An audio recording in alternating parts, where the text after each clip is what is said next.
Hey gentlemen, today we are going over Man Wisdom number 42, and our tool is Searching for the Places of God.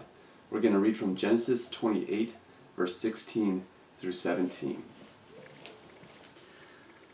Then Jacob awoke from his sleep and said, "Surely the Lord is in this place, and I did not know it." And he was afraid and said, "How awesome is this place! This is none other than the house of God, and this is the gate of heaven." Many men spend a portion of their lives looking for awesome places to travel and visit. Rome, London, Tokyo, Florence, Italy, Bora Bora, Paris.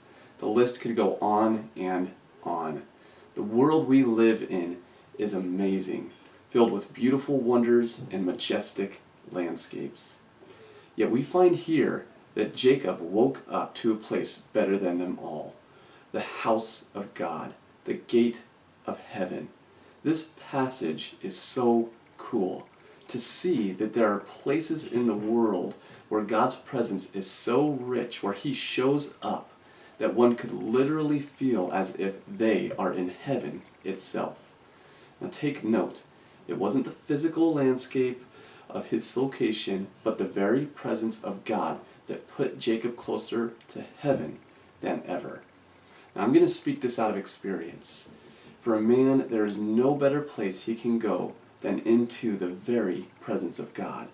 I remember once going to a church presentation that led me to the altar to lay down some really hard things. After getting up from that, I found that I had been there for over an hour, and it only felt like 5 minutes. It was the closest thing like to time travel that I had ever experienced, and it's even still crazy to think about it today. Now I am convinced that that moment was a touch of heaven, perhaps a little something like Jacob experienced in this moment right here in Scripture.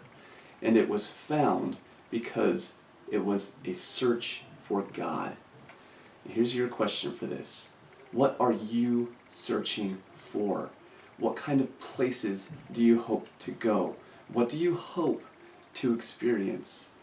As you search, I encourage you to make the search for God your primary purpose. To not just seek out a wondrous landscape, but to search for the one who created it. If you do, I trust that you will find Him, and trust that you will also find yourself, at least one day, entering into the most wondrous landscape of all, heaven. So here's your action for this. Thank God for His incredible world which He gave us to adventure, to enjoy, to travel and be amazed. Then ask Him to help you search not just for those places, but most of all, for Him.